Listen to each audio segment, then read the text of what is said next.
Саламатсыздар ма оқушылар? Бізде кезекті нұсқа талдау. Менің есімім Нұрсұлтан Бөлтірікұлы. Тарих пәнінің мұғалімімін. Қазақстан тарихы, дүниежүзі тарихынан сабақ беремін. ұбт сарапшысымын. Бүгін біз кезекті Қазақстан тарихының нұсқамызды талдаймыз. Сонымен кеттік. Бірінші сұрақ 12.05.2026 деген сұрақтар екен. Орта жүздің ханы бізде Болат аға, Болат хан деп белгілейік. Енді Болат туралы мен түсіндіріп жүрейін, иә. Болат туралы сұрақ кездесе қоймайтын бізде. Болат хан аға хан болған, ол ханның орнына келген лауазым 1726 жылы ордабасы құрылтайын ұйымдастырушылардың бірі. Сол кездері шақырып хандардың басын қосқан, үш жүздің басын қосушылардың бірі. Бірақ 1726 жылы ордабасы құрылтайында қазақтың бас қолбасшысы болып Әбілқайыр хан тағайындалған болатын. Келесі есім хан. Есім хан бұл жерде кіші жүздің есім ханы 1796-97 жылдары билік еткен. Шерғазы 1812-1924 жылдары билік еткен. 24 жылы Шерғазыны патша үкіметі биліктен алып тастаған, орынборға қызметке қояды. Жолбарыс хан бізде ұлы жүздің ханы 18 ғасырдың басында билік еткен. Тәуке қайтыс болғаннан кейін, бірақ бұның нақты жылы айтылмайды. Келесі жиі кездескен сұрақ бізде 300 партиясының негізін қалаушы. 300 партиясының негізін қалаушы бізде Мұқан Айтпенов болады. Мұқан Айтпенов 300 партиясының негізін қалаушы. Кейбір кездері 300 партиясының негізін қалаушылар деп келуі мүмкін. Сол кезде Көлбай Төгісовті қоясыңдар. Екінші төрағасы ғой. Мұстафа Шоқай бізде Шуро-и-ислами партиясының жұмысына белсене атсалысты. Алаш партиясында болмады. Әлихан Бөкейхан Алаш партиясының негізін қалаушылардың бірі, құрушы. Бірақ Мұстафа Шоқайға байланысты бір қарама қарсы нәрсе. Алаш партиясында Мұстафа Шоқай болмады, бірақ Алашорда үкіметінің құрамында болды. Келесі үшінші. 1943 жылы жарық көрген қазақ кср тарихи еңбегінің авторларының бірі бұл бізде Ермахан Бекмаханов. Тағы бір еңбегі бар, 19 ғасырдың 20-40 жылдарындағы Қазақстан деген еңбегі бар. Осы еңбегінде ол докторлық диссертацияны қорғайды, Кенесары хан туралы жазады, абыройы беделі артады. Қазақтың тұңғыш кәсіби тарихшысы. Ермахан Бекмахановтың докторлық диссертация қорғаудағы жұмысындағы жетекшісі бұл атақты орыс тарихшысы Панкратова болған. Сәтбаев та Ермахан Бекмахановты жақсы қолдаған, бірақ өкінішке орай Ермахан Бекмаханов 52 жылы 25 жылға бас бостандығынан айырылады. Сталин қайтыс болғаннан кейін жылымық кезінде 54 жылы түрмеден шығады. Сонымен қатар Санжар Аспандияровтың да Қазақстан тарихы оқулығы деген оқулығы бар. Ол кәдімгі жалғыз өзі жазған Санжар Аспандияров, бірақ оқушылар 43 жылы өмір сүрген жоқ. Ол 37-38 жылы репрессияға ұшырап кетті.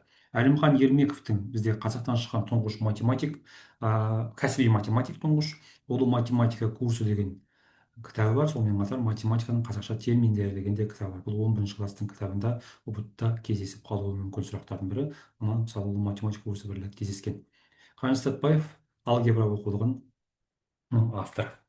Сонымен қатар Әлімхан Ермековке байланысты кездесіп қалуы мүмкін сұрақтардың бірі қазақ шекарасын 1919 жылы анықтап, сызып, шекарасын анықтауға үлес қосқан тұлға ретінде де Әлімхан Ермеков кездеседі. Келесі, қимақтардың 16 қаласы туралы дерек қалдырған бізде Әл Идриси араб тарихшысы. Қимақтардың қалалары Ертіс пен Алакөлдің маңайында орналасқан деп сипаттайды. Астанасы Имақия. Бартольдтың пікірі кездесіп қалуы мүмкін, ұбт-та мүлде кездеспеген сұрақ.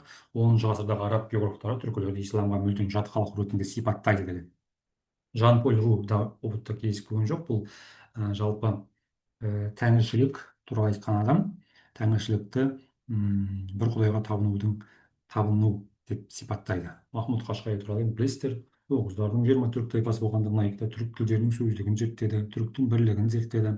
Жалпы түркілерден шыққан алғашқы түркология ғылымының негізін қалаушы деп кездеседі. Келесі бесінші, 1510 жылы Мұхаммед Шайбани жеңілді. 1510 жылы Мұхаммед Шайбани Қасым сұлтаннан жеңіледі. Себебі мен Қасым сұлтан деп тұрғаным, бұл жерде Қасым әлі хан болған жоқ қой. Осыған байланысты мүлдем келмейді. Енді оқушылар осы жерде кішкене өзім туралы ақпарат бере кетейін. Мен 9 жылдық тәжірибесі бар мұғалім боламын. Осы ұбт саласында жүргеніме дүниежүзі тарихынан, Қазақстан тарихынан, құқықтан да сабақ беремін. Биыл интенсив курс, өзімнің курсымды аштым жеке.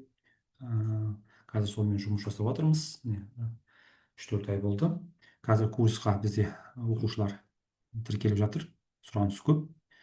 Егер курсқа тіркелгіңіз келсе, 775 702 16 60 номеріне жазыңыздар. Одан кейін мынау ютубтағы Нұрсұлтан Хистори арнаны, осы өздеріңіз көріп отқан, мұны таратып қойсаңыздар болады. Және біздің курстың ерекшелігі бұл экспресс немесе интенсив курс. Бұл жерде тек қана біз слив талдамаймыз, өйткені слив ол келмеуі мүмкін, база өзгеруі мүмкін, иә, біресе келіп біресе келмеуі мүмкін. Біз бұл бонус слив талдау дегеніміз бұл бонус ретінде күнделікті қарап өзімізбен жұмыс жасауға. Бірақ біз бұрынғы ұбт базалық сұрақтармен көп жұмыс жасаймыз. Яғни 2024-те кездескен, 2025-те кездескен сұрақтар соның негізінде жасалады ғой. Өйткені тарих өзгермей, бір 20%, 30% ғана база өзгеруі мүмкін. Қалғандарын барлығын негізгі тарихтағы оқиғаларды алып тастай алмайды ғой, база тұра береді. Сондықтан егер курсқа жазыламын десеңіздер, қазір жеңілдік болып жатыр. Келесі аптада баға өседі. 775 702 16 60 номеріне хабарласып білсеңіздер болады. Қазақстан тарихынан, дүниежүзі тарихынан да бар. Дүниежүзі айтпақшы, содан кейін оқушылар каналдағы барлық өткен жылғы тест талдауларды көре берсеңіздер болады. Келесі 6. 1920 жылы 26 тамызда қабылданған құжат бізде қазақ АКСР-ын құру туралы декрет қабылданады. Енді міне қазақ кср конституциясы туралы сұрақтар кездеседі. Ол 37-38 жылдары, 37 жылы және 78 жыл болды. Қазіргі комды құру туралы декрет бізде 1918 жылы, қазіргі ком 1919 жылы құрылды. Алғашқы төрағасы Песковский. Осындай да сұрақ кездеседі. Алаш партиясының бағдарламасы 1915 жылы қарашада қазақ газетінде жарияланды, 10 бөлімнен тұрады. Келесі 7. Қазақ атауы қалпына келген жыл бізде 1925 жылы қалпына келісті. 29 жылы болған оқиғаларды айта кетсек, Алматы, Астана болды. Сонымен қатар латын әліпбиі енгізілді. 36 жылы ең басты оқиғалардың бірі болды. Бұл қазақ кср пайда болып, біз одақтас мемлекетке айналдық. Яғни 15 одақтас мемлекет, 10 ол кезде 11 одақтас мемлекеттің ішіне кірді. Одан кейін барып 15 болады. 1940 жылы болған басты оқиға кириллица әліпбиі енгізілді. Келесі 8 сұрақ. Кенесары Қасымұлы бастаған көтерілісті қолдаған ұлы жүз батырлары. Бұл жерде біз Тұраншы, Байсейіт, Тойшыбекті айтамыз. Ал Тайлақ, Баян, Олжабай бізде оқушылар жоңғарларға қарсы күрескен батыр. Ал Ағыбай, Иман, Бұқабай орта жүздің батыры. Жоламан бізде Жоламан Тіленшұлы кіші жүздің батыры. 1822-25 жылдары көтеріліс жасаған білесіздер. Жоламан кейін Кенесары Қасымұлы көтерілісіне қосылады. Ал бізде Амангелді мен Кейкі 1916 жылы торғай көтерілісінің ұйымдастырушыларының бірі. Амангелді бас сардар болды, Кейкі мергендер отрядын басқарды. Ұзақ Саурықов пен Жәменке Мәмбетов бұл 1916 жылы Жетісу көтерілісінде бас қолбасшылық міндетті атқарғандар. Мен сол жерде көтерілісті ұйымдастырып отыр. Келесі Кенесары әскері 1944 жылы Ахмет Жантөринді талқандаған жер. Бұл жерде слифтерде Арыстан Жантөрин деп келіп жатыр. Бұл жерде Ахмет Жантөрин болады, атақты сұлтан. Сол әскерін Тобыл өзенінің жорғасында тасалқан етеді. Ахмет Жантөриннің қасында Сұлтан Баймағамбет те болды. Мына жерге жазып қойшы, Сұлтан Баймағамбет. Осы екі әскерді Кенесары әскері талқандап тастады. Өйткені бұл Сұлтан Баймағамбетов пенен Ахмет Жантөриннің әскері патша үкіметінің жазалаушы әскерлерімен бірігіп кеткен болады. Бір күнде 44 сұлтан қайтыс болды деп кездесетін бұрынғы тестерде. Ирандағы Аршак әулетінің негізін қалаған Сармат Тақ тайпасы, Тақ деп кездеседі кейбір кезде, мен Сармат деп қойдым, бұл Парн тайпасы болады. Апарн деп кездеседі кейде. Жақсы, келесі 11-ші сұрақ. 19 ғасырда билер сотын зерттеген ағартушы бізде әрине бұл Шоқан Уәлиханов өзінің сот реформасы деген еңбегінде билер сотына ерекше бір мәртебе береді. Билер сотының статусын анықтап береді. Яғни билер сотының жойылмау керек екендігін айтады. Және сот реформасы еңбегінде патша үкіметтің енгізіліп жатқан әкімшілік реформаларын Шоқан Уәлиханов сынайды. Кейіннен Шоқан Уәлиханов сол патша үкіметінің адамдарымен ренжісіп қалады, иә. Бұл жағын тағы да Шоқан туралы контекст келсе айта жатамыз. Контексттер бар Шоқан туралы. Келесі сұрақ. Мен түбегейлі терең сеніммен туған халқыма шамамның келгенше пайдамды тигізсем деген ниетімнен ешқашан бас тартпаймын дейді. Олар сәйкестендіру сұрақтарында келген болу керек осы. Шоқан, Ыбырай, бұл жерде Ыбырай Алтынсарин болады оқушылар. Білім ғылымға қазақ неткен адам. Енді осылардың бір жыл екеніне жақты. Келесі 13. Енді бай болсаң халқыңа пайдаң тисін, қазақ байлары туралы айтқан деген пікір кездесетін болса, Абай Құнанбайұлын белгілейсіздер. Мен мына жерге әдейі көп нүкте қойып қойдым, нақты білмедім, қарап көру керек сұрақты. бірақ осындай сөз басталса абай құнанбайұлы. Енді Шоқан уәлихановтың өмір сүрген жылдары 1835-65, ыбырай алтынсаринтікі 1841-89, абайдікі 1845-1904, шәкәрім құдайбергенікі 1858-1931. Келесі 14. 1920 жылдардың соңына қарай қазақ жазуындағы өзгеріс, бұл бізде латын әліпбиіне көшірілді. 29 жыл. Кириллицаға 40 жылы. Төте жазуға көшірілді. 25 жылы дайындалып болды, 26 жылы дайындалып болды. Бірақ Ахмет Байтұрсыновтың бұл жазуын енгізбеді. Төте жазу дегеніміз араб әліпбиі қазақ тіліне негізделген. Луна жазуы ол бұрынғы түркілердікі, иә, түрік қанаты кезінде, шығыс түрік қанаты кезінде. 1905-1917 жылдар арасында әлихан бөкейхан құрамында болған белгілі партия, бізде ол кадет партиясы. Кадет партиясын расшифровкасын айтып жесең, конституциялық демократиялық партия деп аталады. Ол дүниежүзі тарихын таңдап отқан оқушылар жақсы біледі. Кадет партиясы өте беделді партиялардың бірі болған. 1917 жылы ақпан революциясын ұйымдастырушылардың бірі, сол кездердегі билік басында болған партиялардың бірі. Ресей социалистік демократия жұмысшы партиясы, бұл да дүниежүзі тарихы таңдап жатқандар біледі. Олар большевиктер деп аталып кетеді, кейіннен коммунистік партия болды. алаш бізде 1917 жылы шілде айында құрылды, Орынбор қаласында құрылды. Орынбор жазып қойын. Бірінші жалпы қазақ съезінің нәтижесінде 300 бізде 1917 жылы желтоқсанда құрылды, омбы қаласында құрылды. 300 партиясының газеті 300 деп аталады. алаш партиясының газеті қазақ деп аталады. Келесі 16. Әлихан бөкейхан бірінші мемлекеттік думаға сайланған облыс бізде Семей облысы болады. Оқушылар осы жерде бұл контекстті сіздер естіп жатсыздар, иә, Бақытжан Қаратаев туралы сұрақ келесі деген. Негізі ол Бақытжан Қаратаев туралы контекст емес, ол бірінші мемлекеттік, екінші мемлекеттік дума депутаттары туралы контекст. Соның ішінде Бақытжан Қаратаев туралы екі сұрақ келескен ғой, соны қарастырамыз. Енді Ақмола мен Торғайдан сайланған бізде Шаймерден Қосшығұлов, Ахмет Пірімжанов. Бұл екеуінің ерекшелігі мен сарымен қойып қояйын, иә, басқа себеппен. Бұл екеуі бірінші мемлекеттік, екінші мемлекеттік думаның депутаты болған. Шаймерден Қосшығұлов да, Ахмет Пірімжанов та. Пірімжанов заңгер. ұбт-та келіспей жүрген сұрақтардың бірі мына сұрақ. Оралдан бірінші мемлекеттік думаның депутаты болған бізде Алпысбай Қалменов болады. Келесі 17.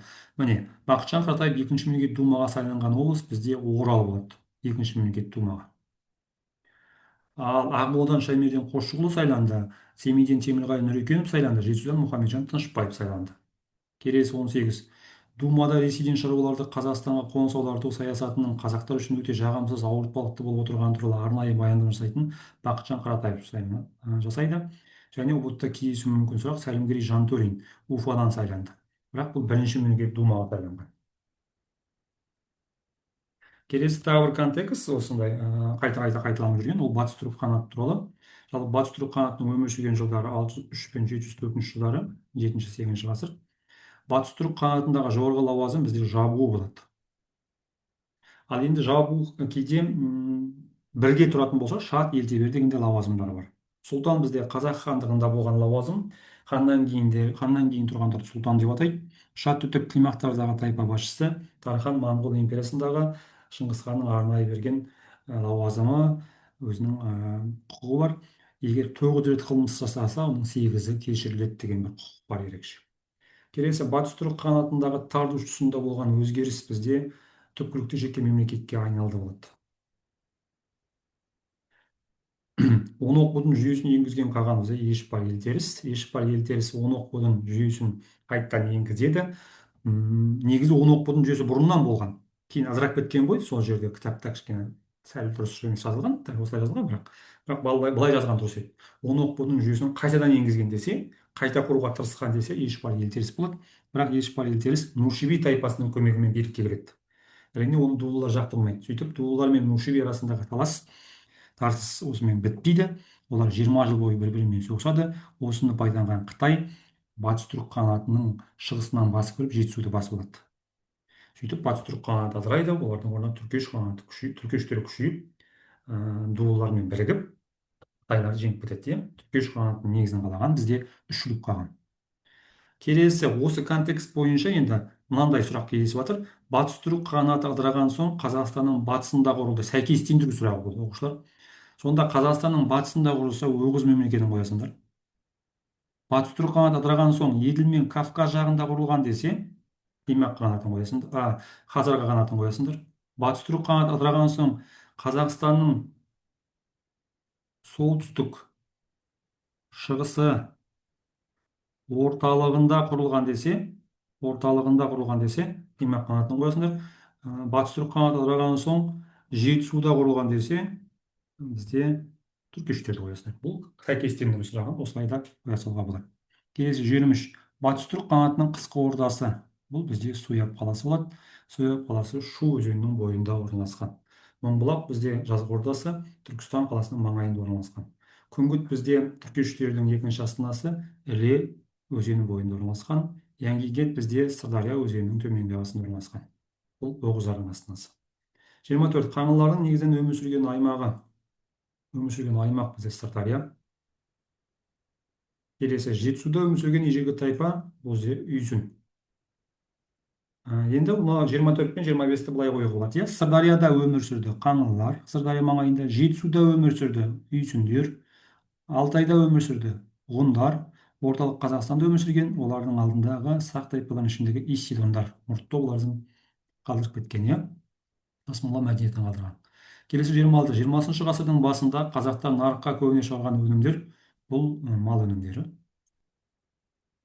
Келесі сұрақ 27. 1854 жылы патша үкіметі салған бекініс бұл бізде Верный. Бұл жаңа сұрақ, бірақ бұрыннан базада бар.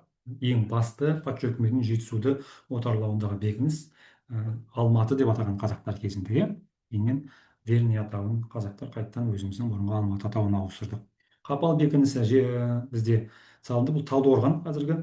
Қапал бекінісі 1847 жылы салынды. Кейіннен осы жерде ұлы жүзді басқару лауазымы енгізді. Оны біз пристав деп атаймыз. Пристав деп қояйық. Осы тобытта кездесіп жатыр. Қастек бекінісі ұбт да кездесу ықтимал жоғары сұрақтардың бірі. Бұл 1859 жылы Қырғызстан мен ұлы жүздің шекарасында қалыптасқан бекініс.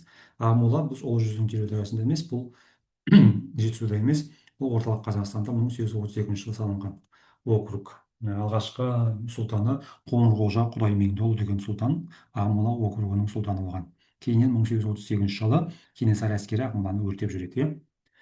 Келесі 28-де мен сұрақтарын былай қойған жоқпын. Сақтардың жерлеріндегі аңыз стилі білдіреді. Сакралдылық пен жануар бейнесі арқылы дүниетанымды көрсету немесе тотемизмнің белгілері деп те кездесуі мүмкін. 1955 жылы әскери сала бойынша салынған маңызды нысан бұл Байқоңыр ғарыш айлағы.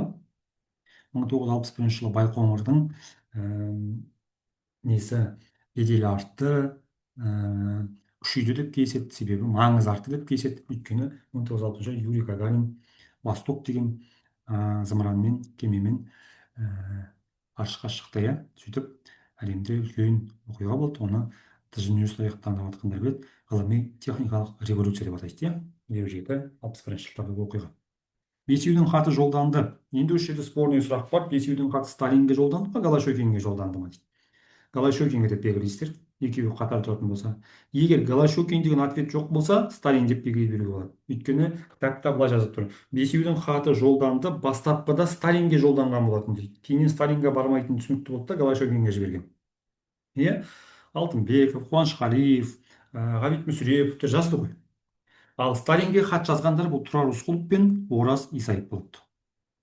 Келесі 31. Тұрар Рысқұловтың хатында көтерілген мәселе Қазақстандағы аштық пен халықтың ауыр жағдайы. Дәл осы мәселені Ораз Исаев те көтерді. Бірақ Ораз Исаев бұл жағдаймен қоса мына мәселені айтқан екен. Голощекинді қызметтен босату мәселесін айтқан екен. Ораз Исаев ол кездері өте мықты қызмет істеген Тұрар Рысқұлов екеуі. Тыңды жаппай игеруге қарсылық көрсеткен ол бізде Жұмабек Тәшенов. 1946-54 жылдары Қазақстанды басқарды. Неміс автономиясына құрылуына қарсылық ол 70-10 жыл болды. Бұны да айта кетеміз. Міне контекст кездестік неміс автономиясына байланысты. Бұл контекст сіздерге үнемі кездесіп тұрады. Неміс автономиясына байланысты көтеріліс болған уақыт 1979 жылы. Неміс автономиясы құрылуына қарсы көтеріліс болды Целиноградта. Неміс автономиясына кіргізілмекші болған облыстар Ақмола, Көкшетау, Қарағанды, Павлодар. Неміс автономиясының құру идеясын қолдағандар кеңес басшылары аздаған немістер. Неміс автономиясына қарсылық көрсеткендер қазақ жастары. Иә, қазақ жастары. Қазақ жастары, жергілікті тұрғындар. қарсылық көрсетті. енді неміс автономиясын құру жөніндегі комиссияның басшысы кім десе, горкин деп белгілейсіңдер. неміс автономиясы құрылған кезде, егер құрылатын болса, оның астанасы ерейментау болу керек еді деп айтты сол кездері. Бірақ митингтер болды Целиноградта. Сол митингтерде үлкен қарсылық көрсеткеніне байланысты неміс автономиясы құрылмай қалды. Сол митингте қазақтар неміс автономиясына жол жоқ, Қазақстан ешқашан бөлінбейді деген ұрандармен, плакаттармен шыққан болатын. Иә, жүсіп баласағұнның еңбегі бізде құтты білік, 11 ғасырда өмір сүрген түбілік. Түрік тілдерінің сөздігі бізде Махмұд Қашқаридікі, диуани хикмет қожа ахмет яссауидікі, ақиқат сыйы бізде ахмет үйкөнекүйдікі. Ислам мәдениеті мен түркі мәдениетін ұштастырған ғұлама бұл ахмет яссауи, оның ұстазы арыстан баб. арыстан бабтың кесенесі отырарда, жақында мұхтар шаханов та сол маңайға жерленді. Иә, яссауидің кесенесі Түркістанда. Дулати енді бұл кезге келмейді, бұл 16 ғасырдағы тарихшымыз. Келесі 41-ші сұрақ, 15 ғасырдың соңында билік еткен хан бізде бұрындық хан болады. Келесі сұрақты талдап жүрейік. 13-05-2026 жыл келген сұрақтар. Ноғай ордасының шекарасы қамтиды Еділ мен Жайықтың арасын. Темір дәуірінде мал шаруашылығымен айналысқан тайпалар жататын мәдениет сақ скиф, сақ сармат деп кездесуі мүмкін. Азамат соғысы жылдары Ақтөбе майданына қару-жарақ жеткізген қайраткер Әлби Жангелдин. Жем өзені бойындағы көтеріліс байланысты Есет батырмен. 19 ғасырдың ортасында болған көтерілістер Жанғожа мен Есет. Есет батыр көтерілісінің нәтижесі қарулы қарсылықты тоқтатып, патша үкіметінің билігін мойындау. Сонымен қатар салықтан босатылды деген сұрақ кездеседі. Салықтан босатылды. Жасауыл атағы берілді Жанғожа батырға. Жанғожа Нұрмұхамедұлы көтерілісі болған аймақ Сырдария мен оңтүстік Қазақстан. Жанғожа батыр қарсы көтеріліске шықты Қоқан, Хиуа, Ресей. Сонымен қатар қандай бекіністерді алды? Жаңақала деген бекіністі алды деген сұрақ кездеседі. Түркістан мұхтарияты, бұл да контекст сұрақ, 1917 жылы құрылды. Түркістан автономиясының алғашқы төрағасы Мұхамеджан Тынышпаев, екінші төрағасы Мұстафа Шоқай. Түркістан автономиясы жарияланған съезд бүкіл мұсылмандық 4-ші съезд. Қараша деп жазып қояйын. Қараша. 1918 жылы Түркістан автономиясында болған оқиға, большевиктер күшпен таратып жіберді. Қоқан қаласын тасталған қылып, иә, Армениядан арнайы Дашнактистун деген әскерді әкеліп. Түркістан автономиясы құлатты, оның орнына Түркістан АКСР құрылды. Түркістан АКСР өмір сүрді 1824 жылы. Бұлардың орталығы Ташкент қаласы. Ал Түркістан автономиясының орталығы ол Қоқан қаласы, Түркістан АКСР-ның орталығы Ташкент қаласы. Қарахан мемлекетінің басқару жүйесіндегі ерекшелік бізде иқтал жүйе. Қазақ АКСР-ның алғашқы астанасы Орынбор, 1920-24 жылдары. Кенесары Қасымұлының көтерілісіне қатысып дұрыстайық 300-ге қатысып 300-ге тарады дейікші. 300-ге тарады. Кенесары Қасымұлы туралы контекст кездесуі мүмкін, ол біздің нұсқа талдауларымызда бар. Мен интенсив курсымда. Келесі 18. Солтүстік, шығыс және орталық Қазақстанда орналасқан мемлекеттік қимақ. Жоңғарларға қарсы соғысқан қазақ хандары Сәмеке, Әбілмәмбет, Абылай. Ал Барақ бізде сұлтан болады, Барақ сұлтан. Ақ Ордадағы Барақ сұлтан емес, бұл басқа Барақ сұлтан, орта жүздің сұлтаны. Жалпы жоңғарларға қарсы соғысқан қазақ хандарын Жәңгір ханнан бастаймыз, Салқам Жәңгір. 20. 1131 жылы Әбілқайыр елшілігін қабылдаған патшайым Анна Иоанновна қазақ халқының Ресей империясының бодандығына өз келісімсіз кіруінің наразылығы. Отаршылдыққа қарсы көтерілістер. Сырымды атылуынан бастаймыз, Ұлы жібек жолы арқылы дамыған қалалар Испиджаб, Тараз, Отырар, Сауран. Қазақ хандар арасында өзара соғыстың негізгі себебі билікке талас, жер мәселесі.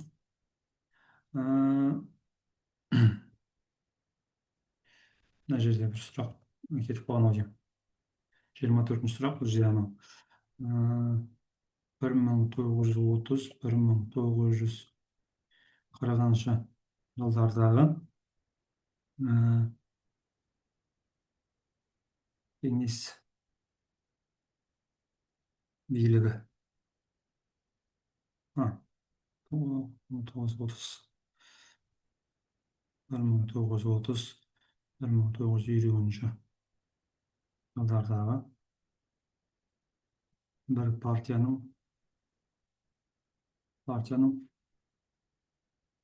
қатаң билік етуі деген сияқты сұрақ, енді мағынасы осындай. Бұл бізде тоталитаризм дейді, тоталитарлық қазақшасы, яғни Сталиннің жеке басына табынушылық кезеңі. Келесі 25. 1716 жылы салынған бекініс омбы жәміш сәйкестендіруді кездесіп жатыр. 1720 жылы салынған бекініс Коряков пен Өскемен. Коряков қазіргі Павлодар. 27. Шоқан Уәлихановтың Қашқар экспедициясына зерттеген аймағы алты шаһар, Нанлу провинциясы деп аталады кейде. Алты шаһар және Нанлу провинциясы. Қазақ хандығында ұлы сұлтан құралды бірнеше арыстан. Арыстан деген бізде жануар емес, оқушылар. Арыс деген жаңағы аймақтардан деген сияқты. 29. Қазақ хандығында ата аймақ құрылды бір атаның ұрпақтарынан. Қазақ хандығында ауыл құрылды қандастардан, екеуі ұқсайды. Жаттап аласыздар. Енді 14.05.2026 сұрақтарды кейінірек салатын боламын, оқушылар. Сонымен бүгінше аяқталды. Менің парақшаларымды қарап жүріңіздер. ТикТокта Нұрсұлтан History, Инстаграмда Нұрсұлтан History және ютубта таратып қойып жүрсеңіздер болады. Егер курс туралы мәліметті білгіңіз келсе, 775-702-1660 нөміріне хабарлассаңыздар болады. Қазір жеңілдікпен тіркеліп жүріп қалыңыздар. Бір реттік төлем ғана. Қазақстан тарихынан, дүниежүзі тарихынан болып жатыр. Жақсы, сау болыңыздар.